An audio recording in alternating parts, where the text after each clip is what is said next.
Hi, everybody. It's Mary Rowe from the Canadian Urban Institute. Really delighted to welcome you back to CityTalk, the platform that we've been using since almost the second month in COVID to talk about what's working, what's not, and what's next in cities. Appreciating that we have hundreds and hundreds of people that listen across Canada and the United States and in Europe even to help us sort of puzzle through this, how we've been learning and what we can glean from this extraordinary period, this 3-year period that we've been through, and that we now continue now to think about what's next. For urban environments. So we're very pleased to have you on here. I happen to be in Toronto today. The Urban Institute is a national thing, so we're in various locations across the country, and I travel quite a bit, but today I'm here in Toronto with the Toronto production team, which is the traditional territory of a number of First Nations, including the Mississaugas of the Credit, the Anishinaabe, the Chippewa, the Haudenosaunee and the Wendat peoples. And as we know, Canada's home to many First Nations, Inuit and Métis people. It was interesting over the weekend watching all the coronation activity and hearing about people's coming to terms with the legacies of colonialism at the same time as trying to understand whether or not there are aspects of that tradition that we can embrace, and then what do we have to actually do to fix the components that have not been working, and a rich discourse on that. And we encourage everyone at CUI and the CUI community to continue to float ideas to us about programs and topics you'd like to see addressed here on CityTalk. Because the legacies of exclusion in urban life are many. And the question is, as we come out of this extraordinarily challenged time, are we going to be able to move forward in a more collaborative, just, and fair way? So we appreciate the conversation and all the different forms it takes. We have a chat here, many of you know, and we encourage people to use the chat. As you know, we publish the chat. So as in Vegas, it's not like as in Vegas. Whatever you put up on the chat will stay on that chat and it'll be posted online with this video. So keep that in mind, but we always encourage people to be really frank and put out all the concerns they got or questions they've got, and also leads and resources and suggestions. I see a number of people are coming in and telling us where they're signing in from. That's great too, so that our presenters have an appreciation for where people are situated, and also where in this discourse you find yourself. So we're here this morning to talk, or this afternoon, or early in the morning, depending on where you are, to talk about this. The case for conversions, and whether or not, or to what extent do we see the transformation of downtown core central business districts into different kinds of more mixed uses? What is the potential for that? And what do we see that as how do we see that as a contributor to downtown revitalization? We've always been very careful to not position this as an answer to the housing crisis. There's no magic bullet, as everybody knows, but the question is whether or not this is a useful tool, and also how can it contribute or not to the kind of vibrancy and the kind of realization of complete neighborhoods that we all know is important to downtown life. 18 months ago, we produced an initial report called The Case for the Core. Just happen to have that too. So if you haven't had a chance to look at these things, have another look, because they have some interest. They actually have ideas that last. So the case for the core, and then now the case for conversions. And joining us is a group from across the country, and also some really interesting folks to the south coming to us from the US. So we appreciate having diverse opinions on this. So I'm going to ask first Jen Barrett, our managing director, to just run you through briefly the high points of that case for conversions report, and then I'll invite our guests to come on as well. So go over to you, Jen. Great. Hello. Can you see me? You're looking good. All right. All right. Good morning, everyone. Good afternoon. Thank you for joining us. I'll spend just a few minutes, as Mary has mentioned, to take you through the case for conversions, our report, which was released in early April. So the project was an 11th-month inquiry to look into office conversions that resulted in an analysis of the type of buildings that lend themselves to conversions, the scale of the opportunity across Canada, the policy or regulatory levers available to support conversions, and the market conditions in cities that might make them more viable or more feasible. We look specifically and in detail at 6 Canadian cities to understand the opportunity, but use this to demonstrate the scale of the opportunity in large cities across Canada. I'll take you through a number of our key findings. The first one reflects on Mary's earlier points, which is that many of the buildings that we evaluated working with Gensler Architecture and Design, who are on the call today, are buildings that are reaching obsolescence. And this, in combination with the fact that COVID and a move towards more hybrid and work from home patterns has provided an opportunity for us to rethink what our downtowns are made of and how our downtowns could be more resilient. So conversions really offer an opportunity for intensification, which builds on existing infrastructure and amenities that are in place. It provides an opportunity to preserve the embodied energy in buildings that are already built, but also to improve energy performance in aging buildings that are in need of upgrades or retrofits. It can support business or talent retention and population growth in our downtown, as well as climate and economic resilience. And it also provides us an opportunity to reconsider single-use buildings and land use that would limit the kind of adaptability that we see a need for currently. Working with Gensler and Associates, we were able to model the inventory of buildings in the 6 cities we looked at. And what we did through this analysis was created 5 different typologies.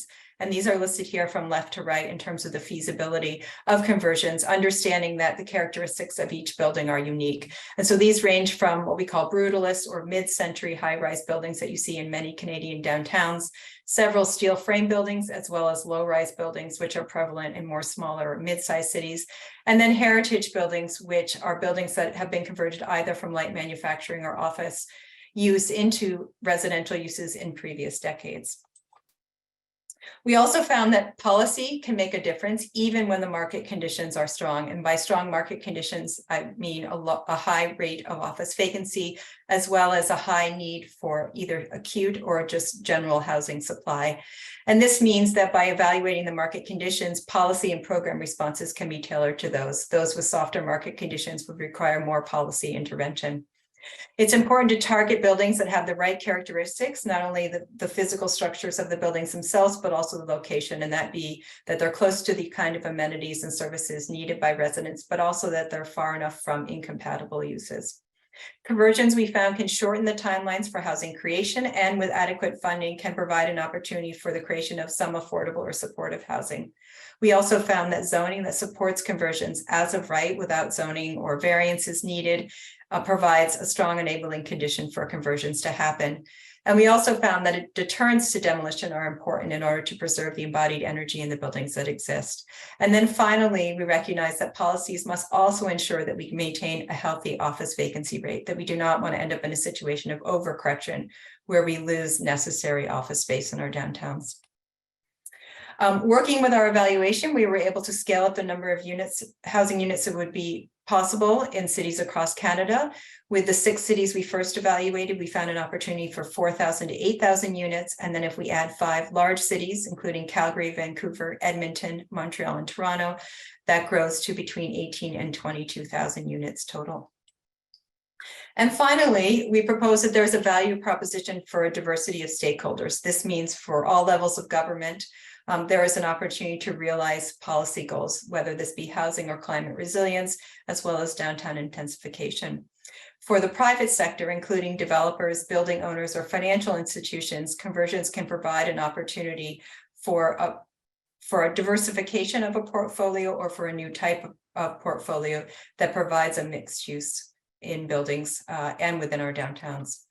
And then finally, I just want to recognize the many partners who assisted us in this work who are listed here, as well as funding that was provided by Canada Mortgage and Housing Corporation through the National Housing Strategy Solutions Lab, and to encourage you to read the full report at canarb.org publications. Thank you. Jen, before you step off, and I know you're going to be lurking in the background, as they say, but just a couple of quick questions just to clarify for people. One would be this, the choice of the cities. How did you decide about Victoria, Regina, Winnipeg, Ottawa, Moncton, Halifax? What was the rationale there? Sure. The rationale was we looked at a variety of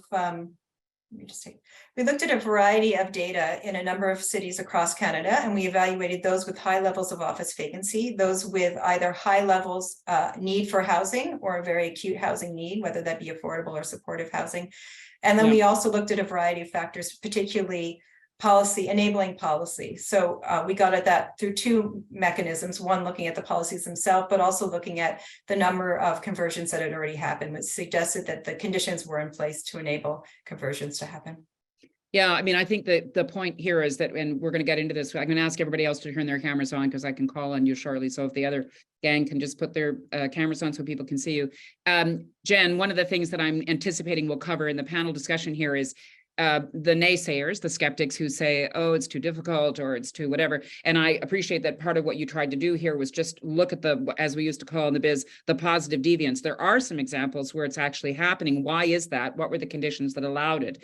Am I right too in assuming that if there are listeners here who feel that they're, and I'm just delighted to see the range of cities and the range of participants we've got. Those of you that are identifying yourself on the chat, thanks for that, because we can see we've got builders, developers, designers, citizen groups, activists, some government folks, some economists. Nice to see some economists always show up.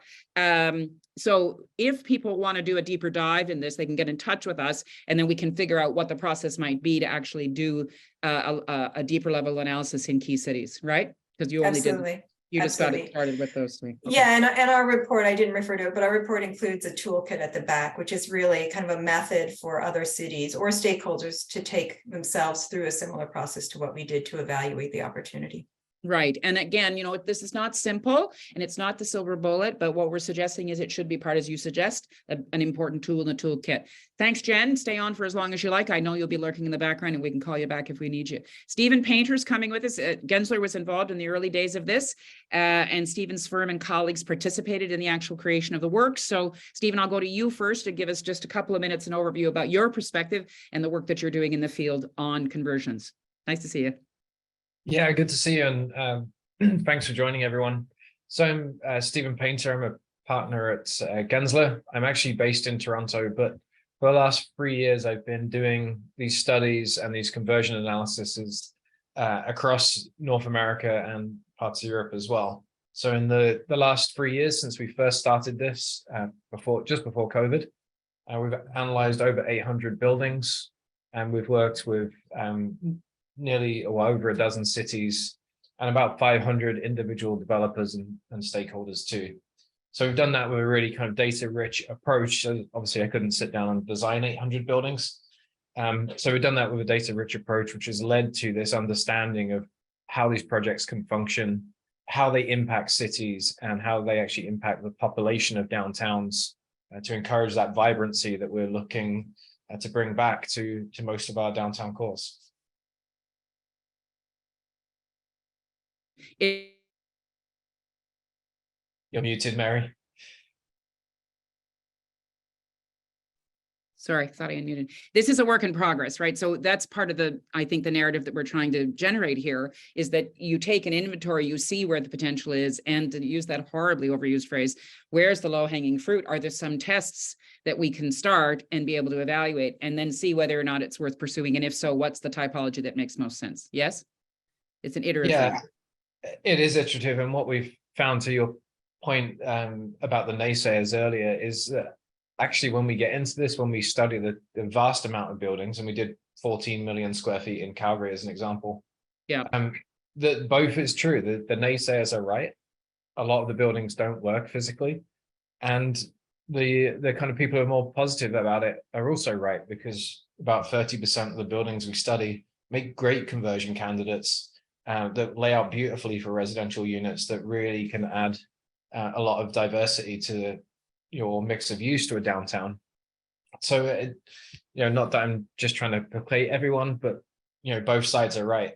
It is difficult, except if you have that kind of Goldilocks building, and that's what we're helping to identify. How do you find those buildings? Right. How do you find 2 or 3 of them together so you can create a bit of a mixed-use neighborhood? Right. And then how do you get the policy lined up to support and encourage that as well? Yeah. I mean, my reaction to this is we can't just discount things because they're difficult. Sometimes doing the right thing is difficult, but I appreciate that the economics has to work. Let's go to you, Joe. You're actually a practitioner of this. You're in downtown, beautiful HRM, Halifax. You can see that lovely maritime sunshine coming in. And your corporate affiliation is a name that gets Toronto's attention, but you're not that sidewalk. You're the other sidewalk. So Joe, talk to us about your experience in Halifax with the whole conversion discussion. And then we're going to go from you. We'll keep going east. Go ahead. Okay, great. Yeah, no, appreciate you having me. Thanks everyone for joining. My name's Joe Nickerson. I'm a partner at Sidewalk Red, is the name of our company. It's Sidewalk Real Estate Development. So we are really a neighborhood developer in Halifax, Nova Scotia. My partner started our company about 7 or 8 years ago. So we're relatively new to the development scene, but we've been scaling up and really fixating our efforts on a couple of core areas. So downtown core Halifax and downtown core Dartmouth. And we've scaled up, we're a vertically integrated company. We have in-house construction management, general contracting, and property management, as well as development. So we came into this building conversion side of things kind of honestly and kind of just fell into it because we're fixated on core specific areas and we're not spread out across a large geographic area. We're really focused on creating healthy neighborhoods and something for the long term. So because of that, we've seen older buildings that have high vacancy rates, and we've been able to target those and acquire those. And over time, we've really focused in on adaptive reuse at a smaller scale and have grown this up into what was featured in the report with a larger scale office building that we're currently under construction on. And for us, there's a neighborhood component to it. It's certainly not an easy thing to tackle, but because we started small and have worked our way through it, we kind of know a lot of the pitfalls that you will come into. I wish I had met Stephen when we started buying up some of these buildings before to fully comprehend some components of it. But I think, there's a learning experience on some things. But what we really like about these buildings, and we've primarily been at the brutalist high-rise structures that we're talking about, is it's differentiated product for our market. There's not a ton of differentiated product. There's a lot of new product going up that, works from a similar materiality platform to construct the unit. So you get some levels of creativity, but it's rare in new builds that you see 11.5 foot to 16.5 foot floor to floors designed in, which is what we're working with on, in our current building. And so for us, it's neighborhoods. It's obviously making sense of the numbers and practicality of an investment. But at the end of the day, we're long-term owners. We're heavily invested in the neighborhoods long term, and we believe pretty passionately in differentiated product and loft product, which we're able to target with these types of buildings. I love the idea that you're a neighborhood developer. I've just got to say, I just love that positioning of you in the market. And I also just am fascinated for those outside of the architecture world. This, when I became more exposed to this when I was living in New York and got to hear how architects talk about brutalism, brutalism means something quite different in other sectors. But if this is the solution to brutalist architecture, perhaps that's a good thing, just saying. But also the enabling conditions piece. It's interesting, Halifax and Calgary are two cities with a particular set of challenges. And I think that's instructive for us as we continue to weave forward on this. Let's now go to a different city and a different scale. Where else than New York City? Melissa, thank you for joining us. And maybe you could just explain to people what EDC does. I lived in New York for 6 years. I know well how important EDC is, but just give people who are listening a little refresher on what it is you lead, and then talk to us a little bit about how New York is thinking about the potential for conversions. And I'm assuming primarily in Midtown, but you're going to tell us more. So over to you. Thanks for joining us. Absolutely. Thank you, Mary, for having me. Yes, my name is Melissa Roman Birch. I'm the Chief Operating Officer at the New York City Economic Development Corporation. We sit at the intersection of business and government. The EDC is not a government agency. We work in close coordination with City Hall, and we have a number of members of our independent board that are mayoral appointees, but fundamentally we are a real estate organization that interfaces with the private sector. We are self-funded, 100% self-funded. We do not collect city tax levy to fund the operations of our 500 people that work at the EDC. We pay for ourselves through our real estate portfolio. We are a public benefit corporation, not for profit. So we manage our entire portfolio of 60 million square feet to a double bottom line of both financial returns and measured social impact.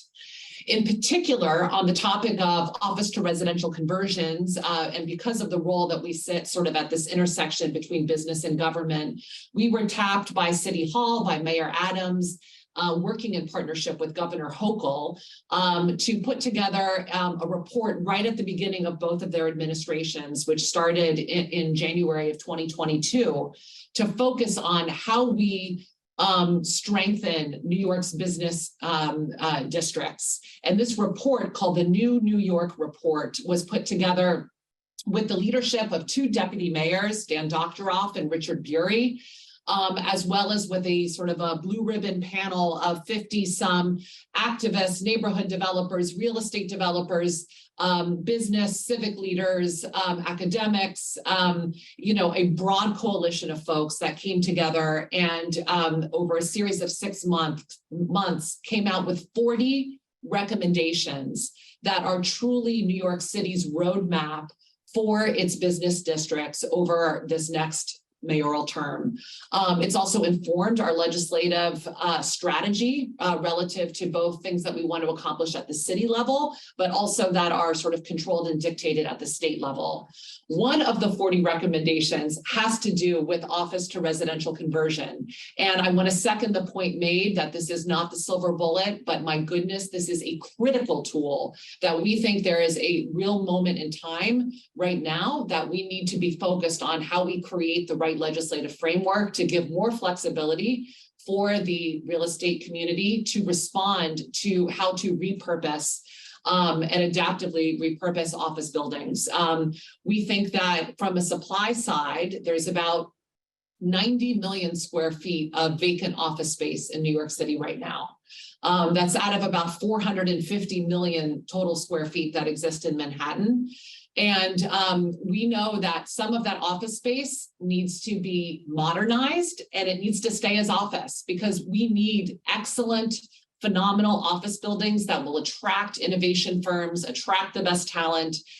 So that is not what today's discussion is, but I wanted to acknowledge that that is absolutely one of the 40 recommendations.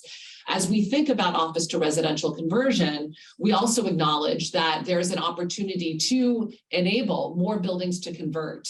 We have some antiquated regulations in New York that do not permit the conversion of buildings that are that are more recently built than 1961. So you can only convert very old buildings. That's a somewhat arbitrary date.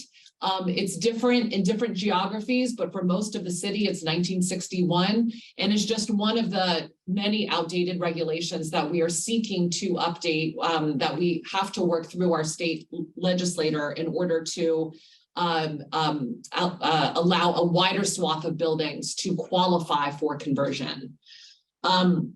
I will just, coming back for one moment, because I know we'll have more opportunity to dive into the conversion conversation, is that in addition to converting buildings, which we believe will be, will strengthen business districts by bringing more vitality and vibrancy to these areas and create more 24/7 sort of social districts where you are living, you're working, you're learning, you're playing, and that these sort of diversity of uses in the districts will sort of enable some of what was more of a monoculture within Midtown and downtown, but primarily in Midtown, to evolve into true mixed-use districts. And this is a critical tool. That needs to happen in concert with many street-level interventions, investments in public realm, investments in quality of life issues, investments in streetscape, containerization, other, things that we're really confronting in terms of New York City streetscapes. And that's why this is one of 40 recommendations that we believe are core to the focus of what we need to do to make sure that our business community and our business district remain strong and healthy. Thanks, Melissa. I appreciate that, we're going to come back to you on the other 39 for a few more city talks, but because it's a bundle of stuff that needs to happen. And I think that's part of our ongoing conversation about how we build cities. Is it's not just one thing, and it's never one thing in isolation. And so the question is, how do we encourage this to be one of the key things? Tracy, let's go to you now. I'm assuming you're in Washington, D.C. I know Brookings is based there, but I don't know where you happen to be. But welcome to City Talk, and interested because you've been tracking this in other American cities. Welcome. Hello from downtown Washington, D.C. and Piscataway land. I'm at the Brookings Institution here, and I am happy to join everyone today because I'm currently doing a research project, which a member of Melissa's staff is participating on. We are working with public and private sector leaders from New York, Philadelphia, Chicago, and Seattle in order to envision a future for downtowns and make a set of policy recommendations about how cities should be thinking about this. That has included interviewing many of the members of the New York panel, which is a very distinguished group that I learned a ton from. As part of that process, one of the research reports that this project has generated is a report specifically about office to residential conversions, kind of like how to think about it. With this report, we're really trying to clarify what the public interest in office to housing conversion is, because there are many interests that are relevant to the building owner. But what is the broader public interest? We need to understand that really clearly and specifically in order to create the right policies around office to housing conversion. And as with any policy conversation, we also need to understand what the role of these policies will be in either reducing or making inequality worse. Because there's the political economy of downtowns is a big piece of what we're talking about. We're talking about the future of downtowns. So in that report, just like quick overview, we talk about how this is early days in this conversation. I know that it feels like the last 3 years have been a million years, but actually the office market has not cleared yet. In most markets, buildings aren't even really repricing yet. So it's too soon to intervene on, in some cases, especially in terms of throwing a lot of money at the problem. It's also not clear that return to office has plateaued yet, because one thing that I think many people still aren't aware of is just how much return to office and office utilization is varying between markets right now, both domestically and globally. The fiscal case for conversion varies from city to city. There isn't a one-size-fits-all solution. The role that CRE plays in the tax base is different in different places. And so cities are going to need customized solutions. A question all cities need to be asking themselves is, before converting offices into housing, have you tried just building housing? Many cities have not tried this. One weird trick that could save cities is simply building housing near jobs, which is the reason we have cities. Mm-hmm. So just trying to help remind everyone of that. And then this is also not really about downtowns, even though obviously that's a topic that I'm interested in. Cities need to think big about how to create flexible built environments. This is even bigger than cities. This is just everywhere. This is relevant to rural areas too, right? That we're in a world where the pace of change is faster than ever and crises are piling up, and we need to enhance our ability to respond. Our built environment needs to become more flexible. Everything can't be taking all these years to get studied. and we just need to be able to do more with what we have. So I think this is a policy conversation that's relevant to everywhere. And that's a message that particularly I have for my federal audience, but that I think is helpful for cities to think about as well, because this isn't just about downtowns, it's also about neighborhoods, and that can inform policy design. Mm-hmm.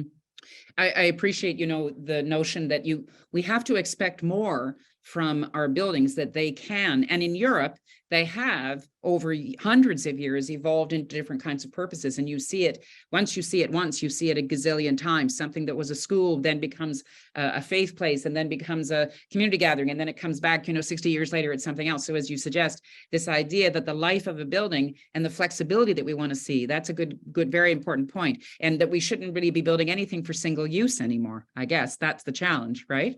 And that yeah, I know. And I appreciate what you're suggesting. It works at all scales. It's a principle of urbanism around adaptive stuff. So I've got some questions for the group, if I can throw them out.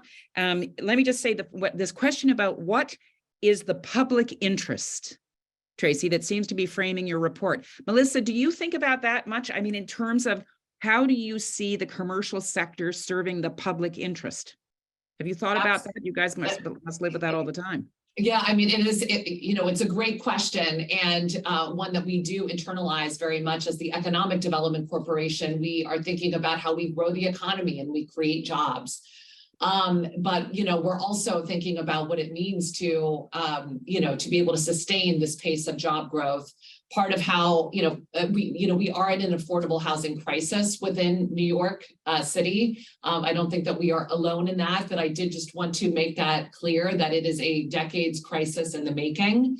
But there's also sort of a new acknowledgement of the the last decade, we've seen incredible growth of jobs. Almost 900,000 new jobs were created in New York City from 2010 to 2020. And in that same period, about 206,000 housing units were created. Right. And while it is more than just a city of housing supply that supports our, our job base, we're a regional economy.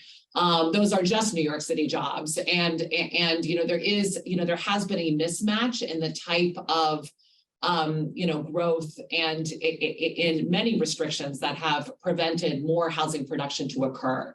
So we are thinking about the public benefit. I did want to highlight that New York has done this before, and we are very much, like me sitting in this chair today, are looking very much at previous examples. I want to highlight Lower Manhattan, which actually used to be extremely extremely office centric. Yep.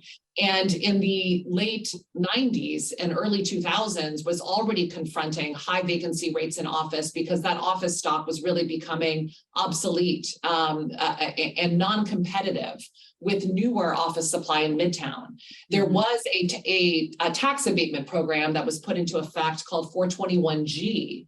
That actually enabled the conversion of office space to residential in Lower Manhattan in a very finite location. 13,000 units were converted and created, about 13 million square feet converted, creating about 13,000 units. And then that program sunsetted. So that abatement, which was really used to demonstrate that housing could thrive and survive in Lower Manhattan, that abatement sunsetted, and then an additional 17,000 units were created in Lower Manhattan without the abatement.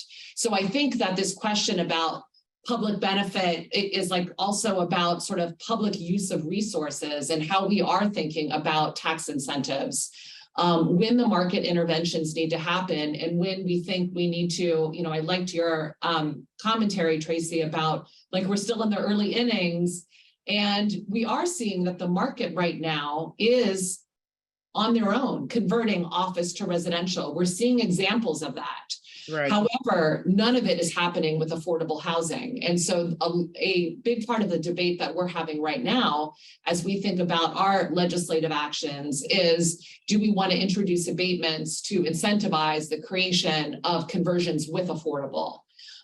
So I just wanted to put that out there into this debate. Thanks, Melissa. We had Carl Weisbrod on probably 18 months ago to talk about Lower Manhattan and before people were really talking about this the way they are now. And part of the comment that we made was that it was another crisis, 9/11, that presaged having to rethink how you would create a complete neighborhood. And my understanding too, I wasn't in New York then, but I was in New York subsequently living there. And one of the dilemmas you then had is you had to now then come in and invest in public realm. And so part of the introduction of mixed uses into these neighborhoods that have been primarily monocultural is that there's now going to have to be other kinds of uses, investments in civic spaces, investments in grocery stores. And actually, I guess the point, Tracy, that you're making is that you want to try to create neighborhoods that have work opportunity and leisure opportunity and recreational opportunity and residential opportunity. And both Joe and Stephen are working in cities where they've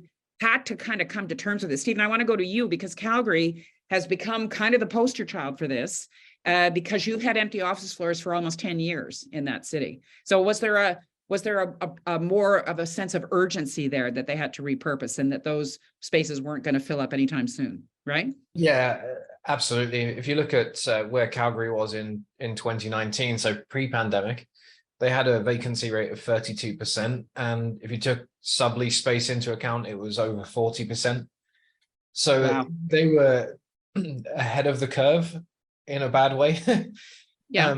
In terms of a problem, and then very ahead of the curve in terms of coming up with a solution. So if you look at their program right now, which incentivizes conversions at $75 a square foot. So if you apply, you can get $75, and it's effectively a cash grant rather than a tax abatement. So very effective and easy to understand. But they paired that with money to upgrade public infrastructure. So Right. more parks, more schools, fixing some of the transit. But the advantage of getting rid of that monoculture is that you can actually just by default fix some of those problems. If you can bring people closer to where they work, and as Tracy said earlier, putting people near jobs is the whole point of a city. If you can bring people downtown, you actually reduce the commuting, so you reduce the strain on public transit, and you can actually reuse some of the downtown that only really gets used 9 till 5 during the week, and utilize that on the evenings or weekends. So you'll see, Toronto is a good example too. The entire path system closes at 6 o'clock and is closed all weekend. If we started to get people down here, all of a sudden that would actually just be used more than it is today. Same with the downtown parks. No one's there on the weekend, no one's there on the evening. So a lot of that infrastructure exists. It's just not really utilized all of the time.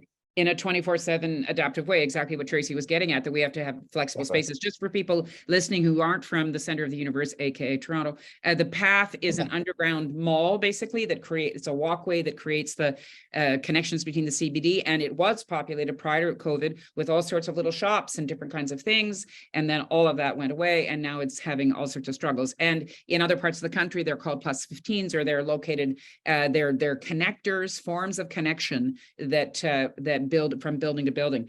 I want to go to a question that Joe mentioned and ask the gang about this. How important is ownership of the building? Because Joe, you said we're in for the long haul. So you're continuing to own these buildings. How important is that? Well, from our perspective, it certainly helps us make sense of reinvestment into the buildings. It's, I think, more so from a neighborhood investment standpoint, the long-term nature of what we're doing is important, because some of these, some of these projects and some of these strategies that we're putting into motion don't have 5 or 7 year payback windows like your typical, REIT or private equity, structure that has more immediate payback requirements. So it allows us to approach the neighborhood play in a different way. I don't think from a building conversion standpoint, it necessarily has to be the same. Like the building that we're converting now is just under 200,000 square feet. It's actually a faster project for us than building a comparable new build, and that is a bit of a unicorn. There was the right amount of vacancy in there. It's in the right location, but it's an existing building. So if you can figure out a way to convert that without having to do the structure, and dig a hole in the center of a downtown, there's some advancement through that. But I think we came into it earlier in the process without any natural incentives, the way that is kind of moving the needle a little bit in Calgary, because we made a business case for this specific building. These aren't abundant everywhere.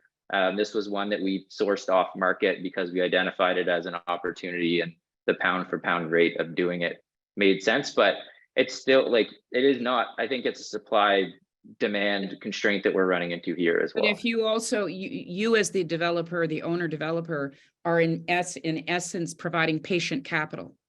And the dilemma we've got is, if you look at the commercial stock in any of these cities that we're talking about, particularly in New York and in Toronto and in the larger urban centers that Tracy's studying, these are generally large financial institutions that own, or pension funds or REITs that own these buildings and aren't in the patient capital business. So I guess that's an interesting question about where should the money come from? And do we ever think we're going to have a financial climate with enough abatements and enough subsidies? I can see as I'm chatting to you, the chat is blowing up. So lots of people are putting ideas in there. Where do we think the money should come from to get the larger scale buildings? Or do we say, forget them? Don't focus on those big towers that happen to be back here behind me. Instead, focus on the scale of building that Joe has identified and look at that sector. Any thoughts on that, either from Tracy or Stephen or Melissa? I can start on that. Yeah, go ahead. One of the Go big ahead, things Stephen, and we then found, one of the big things we've found, honestly, is that the really large scale buildings generally are newer and generally would produce too many units. And I know that sounds like a strange thing, but you can't suddenly do a project with 1,000 units in it and expect it to be A, successful, and B, completed in a reasonable amount of time. So we're most of the time looking at these kind of 20-story buildings. Can we produce somewhere between 100 and 400 units? And that seems to be the size that people are willing to invest in. Now, I don't know that it needs to be, the kind of patient capital thing, or some of it's going to become condominium for sure. But I think we need a mix between those, things that people can own, things that people can rent, and the incentives actually help tip the needle to create more of that and create it more quickly. So that's really where that kind of partnership between different types of funding is coming in. Stephen, could you imagine a mixed building? Are we ever going to see a situation where you could convert a chunk of a commercial building into housing and the rest could remain commercial? Is it just, this is already happening in lots of places. it's already happening, Tracy? Yeah. So Yeah. it's doable. Absolutely, yeah. And New York is prime for this, by the way. Any city that has podiums, The cake buildings with buildings. smaller Yeah. towers. Yeah. Well, Yeah. yeah, the H-shaped buildings. But we in already do it with New York. retail. Retail goes in on the ground floor. And then Tracy, how do we build it then if we want to put commercial back in? How would that work, Tracy? How are you seeing it in other cities? Move office tenants to the lower floors. Okay. By one bank of elevators, and then the top of the cake convert into stunning housing that is served by a second set of elevators. So instead of, the bottom is a hotel and the top is office. Like you can make a cake using different layers in different ways. Melissa, is this being talked about in Midtown or other parts of New York? Absolutely. And right now, this is really the only alternative that we have for conversion. You're seeing a lot of mixed buildings because we have a cap on the amount of residential that any one site is able to have in New York City. We call it the FAR cap, but we don't need to get into specifics. But there's actually legislation trying to lift that cap so that we could actually create single-use buildings through conversion. Right now, many of the buildings, unless they're smaller buildings, these larger buildings have to work through more of a mixed-use format. So it is absolutely doable. I just wanted to add as well that, there's a whole Rubik's Cube of, partly why this topic is just so fascinating is there is just like a whole Rubik's Cube of factors that really go into site by site by site, figuring out, is this an opportunity for conversion? And some of them are physical characteristics. And I know Stephen's, studied those, and Joe, you're, living them in your projects. How do we even create flexibility in terms of residential typologies through the zoning to allow us to maybe think about, bedrooms that don't have windows in New York. There's different types of things that have worked successfully in other cities. And I think that's very much in the discussion because we know that many of the buildings that we might want to convert have deeper floor plates and need to contend with issues in New York around depth of floor plate and access to, to windows. But I am not expert in those topics. I just wanted to acknowledge that is even, when you talk about ownership, that is another one of those issues. The capital structure of the building, we have some buildings that are not owned by 3 or 4 large institutions, but are owned by whole consortiums, like 30 different people in the ownership structure. So Right. getting decision-making around those is incredibly complicated. Those buildings have sort of been sitting on some nice, consistent cash flow for the last 20 or 30 years. And their ownership structure isn't even used to making large, major strategic decisions, like certainly not something on the scale of, do we want to convert this building to a whole nother use? So capital structure matters a lot, as well as ownership, and that's part of the Rubik's Cube of what will enable a building to convert alongside of some of these physical characteristics. So Melissa, That's I what we love were the saying. I want to build on what Melissa is saying and double back to your question, Mary, about like, where's the money going to come from to pay for this? And like, how's that going to work? Okay. So like the two biggest barriers to conversion are not like, it's not feasibility, like or zoning or whatever. Those are barriers. The two biggest barriers are very few office buildings are actually empty. They're just half empty. So Right. these are positive cash flow buildings that have tenants in them. And that means that the value of the building is a barrier. Like if someone is like, yo, this building is free, then it's like, okay, like, let me see what I can do with it. But it's like not free because it's a positive cash flow building. And so Right. the question is like, if it needs to convert, like who's going to help make that possible? Like who's going to address the economics of that?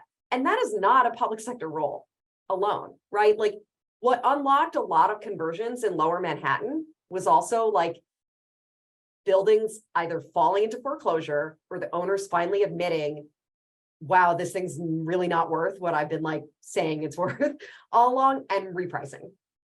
And Yeah, like, That's you know, happening an right now incentive- on a huge yeah, and scale. so and like and that, but this is like a necessary step that needs to happen. And like I'm hearing cities talk about like like trying to accelerate the conversion process and like looking at incentives that will essentially like buy buildings at their like pre-pandemic valuation. And I don't think that's an appropriate use of the public's money. You wouldn't And accelerate I it. will Somebody's got to highlight take it that. out here, and it's like it's going to be CRE. Okay, Yeah, go and I Melissa, would just Melissa, say- and then Stephen. Go ahead, Melissa. Sure. I mean, I would say that there's not enough public money in the world to solve the affordable housing crisis, or, you know, sort of thinking about the built environment of our cities. And that is why it is so critical that the public think about how to leverage private investment. So any incentive should be about how are you leveraging private investment? And so I just wanted to put out there that our framework, you know, the way that New York City looks at this is very much about public-private partnership, but it is absolutely that we are creating, you know, we are catalyzing investment that wouldn't have happened but for some of these interventions. And so that's how we really think about the actions that we're taking and what's necessary and what's not. Stephen, jump in. Yeah, so what Tracy was talking about the repricing, that's absolutely happening right now. And if you look at the information that JP Morgan put out in January, they said it was going to be $5 billion worth of defaults on commercial real estate this year. They revised that 2 weeks ago to be $40 billion. So that repricing is actively happening. And those complicated ownership structures are seeing that, and then they're trading their building. And that's why Joe can go and pick up a building in Halifax, because it essentially goes into default and then becomes cheaper in the market. Where I think the incentives come in isn't to buy those buildings, because you're right, that's a kind of ridiculous use of money. It's actually to create momentum there that you wouldn't otherwise get. So coming back to Calgary again, because they're the most far advanced on this, but when we did the study with them, we analyzed all of the data and we said, we think you can do 3 million square feet of conversions will happen if you change the zoning rules and you ask people to do it. They said that wasn't enough. They had a 14 million square foot vacancy problem. They wanted to get rid of half of it. And that's where the incentives came in, was we can do 3 million in the market. Great. We know they need to get to 6 to stabilize our tax revenue. So what do we need to put in to do that? And they saw it as an investment. I think the payback on it was only about 5 years to get people in the downtown to increase the tax revenue and then to pay back the investment. So I think that's where the public money comes in. It's not to pay for it, it's to make it happen more quickly. And that's what happened in New York, in downtown New York, was, I think you said 13,000 units created and then 17,000 after the tax abatement. That's what we're talking about now. It's how do you kickstart it so that you reap the benefits going forward? Can I ask And a guys- question? I think that's the right way to think about it, right? That like, this is about, like, if I heard affordable housing as a public interest in conversions, that's absolutely correct. That's absolutely the right way to think about it. But another extremely important public interest is stabilizing and diversifying the tax base of the jurisdiction. But We don't want to be the without new a Detroit, right? yeah, That's one important thing to note, because like from a numbers standpoint, this is one thing that we're very aware of and that we understand in a good way looking at a lot of these buildings is there needs to be some openness and creativity. I agree, it's not a public funds issue where they should be buying buildings. It's not a good use of funds, but having a property tax, a direct property tax incentive applied to something is something that's multiplied as a reduction to the expenses of that building and directly impacts the value. So it's a very skinny way to throw out a direct incentive without any strings attached to it. That as a developer, as someone who looks at opportunities, I can model that in to a forward-looking cash flow and apply that. You could give me $5 million today. I prefer the property tax credit that I can model in over time that impacts the value of my building. And the reality is, if you throw those carrots out with less strings attached to those things, people will be creative and they'll find opportunities and they'll act faster. But if we put funding out there with crazy strings attached to it that no one actually unlocks, nothing is going to get done. Nothing's going to change in a hurry. And if the expectation is wait for buildings to reprice so that guys will lose their shirts on who own them at the REIT level, there's going to be no more capital coming into that space to invest in housing when guys have lost their shirts on that component. Mm-hmm. And it's like, as complicated as this issue is, it's truly a first class economics issue. It's supply demand. We need to increase supply and we need more investment into our downtowns, into our buildings to increase that supply, because otherwise it's not getting built. So, Joe, I'm just going to intervene here for a second as somebody who failed not once, but twice Economics 100, just saying. I am interested in what you folks collectively see as the potential uses for this converted space. Melissa, you got at it a bit. I know that some NYCHA officials are thinking about whether or not there's a potential to create actual subsidized, affordable public housing in some of these structures. And could we imagine other kinds of congregate uses? Could we ever imagine long-term care facilities in these places? Or could we imagine student dorms? And I know we have a very lively chat at CityTalk, and I just want to thank everybody who's engaging in the chat and responding to one another. Thanks. And as I said, we'll publish everything you say and every link you provide. But there's lots of concern here that all we're doing is creating a whole bunch of small, cute units for rich people. So is there a way for us to target this to actually address the more profound acute housing need that we may have, or the mixed housing need we have? Melissa, you first, then Stephen, then Joe, then Tracy. Great. It's such a good question. So, certainly this conversation around how we utilize incentives to activate affordable housing delivery within office to residential conversion is critical, because without it, I want folks to know that converting a building is very expensive. I mean, there is a lot of, investment. These are almost full sort of, you get to preserve the structure, but, in many of these instances, sometimes the buildings have to be reclad. There's, new MEP systems. I mean, there's obviously totally different interior construction that comes with them. So these are significant investments. Right. And I think that the market at this point is sort of enabling 100% market rate housing to be delivered. Most of that in New York has been rental housing, and just a bit of it has been condominium. But I think that it would be good to have some of all of it. I mean, part of our mantra right now in New York is that we have a housing crisis and an affordable housing crisis. Like, we want to stimulate production of all types, not just one type. And I would put in that, absolutely other typologies around seniors housing, supportive housing. I know we're talking about housing, but I did just want to pick up on a thread that you mentioned, Mary, which is that in addition to thinking about what makes a city vibrant and how office buildings can be reused, they can also be reused. I mean, we are really looking at how we bring more academic institutions into our city core as well. I was just, the EDC was involved in a transaction just recently in Times Square where we helped to create really a vertical campus for a university that is now putting, 300,000 square feet of their campus into these buildings. So I think there's all sorts of creativity, and of course, getting those types of uses in there now opens up, wow, do we need, student housing in closer proximity, which is another typology that maybe connects back to this housing discussion. Yeah, I'm with you. I'm with you about the not underestimating the role of post-sex, and similarly cultural institutions that can use these big floor plates, right? Yes. Honestly, I want to keep you guys on for another hour, but sadly we can't. We've only got 4 minutes. So I'm going to go quickly to Stephen, Joe, and Tracy for last words from you guys about what you think, what ball should we be keeping our eye on here as we see the mix of conversion and adaptive reuse on the commercial space. Stephen, Joe, then Tracy. Yeah, I think the big one, I think the affordable housing will come, by the way, because a lot of these buildings have weirder, larger floor plates that actually encourage larger units and more family size units.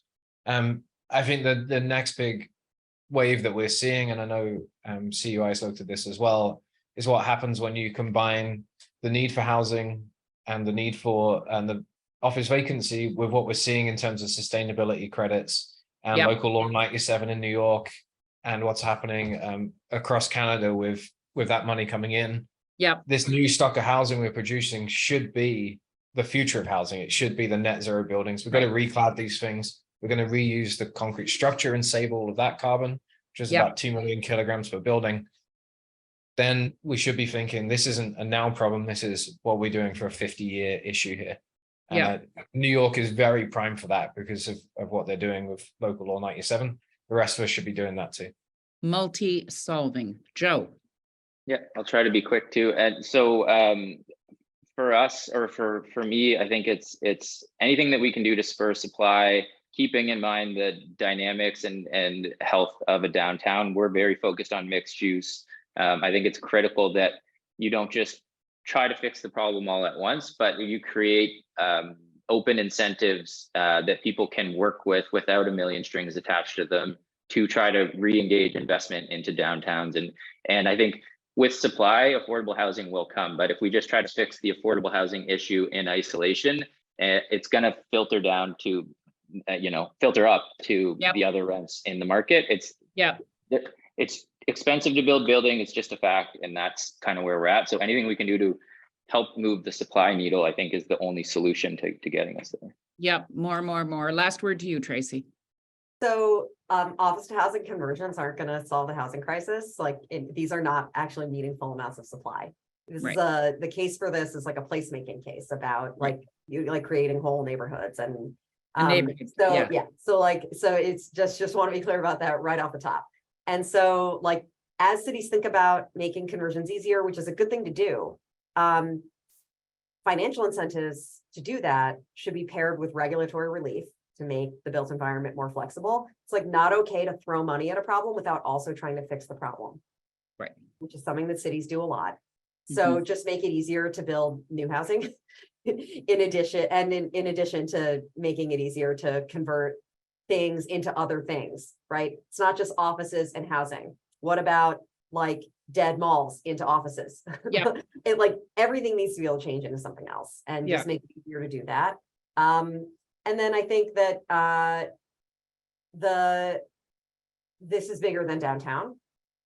Everywhere needs to be able to change. And what needs to happen in a lot of cases is that obsolete office space in other locations is what we need to eliminate from the market so that those jobs can locate in the downtown in the most accessible area. I mean, don't you feel it's a bit like those snow globes? Do you have snow globes in the US, guys? Those things where you throw it up and then the whole thing changes. That's what we're in. We're in a big urban snow globe. Who knows where it's all going to finish down.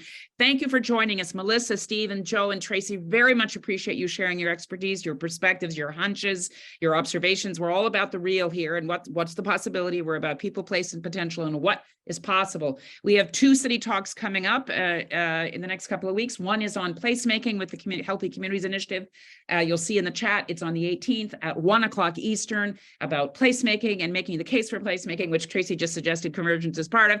And also at the end of this month, we're going to talk seriously about the mental health crisis that we're experiencing. I'm sure, Melissa, you will nod your head about this, and Washington as well, Tracy, the mental health crisis that's challenging our downtowns and our main streets right across this country. And how do we actually engage all the stakeholders? And there's many in this chat that know about this. So I hope people like Kathy Crow will join us at the end of May to talk about how we're going to address mental health and how that contributes to creating a complete neighborhood. Thanks so much, gang, for helping us talk about the case for conversions. We appreciate your dedication to this, and thanks for joining us on City Talk.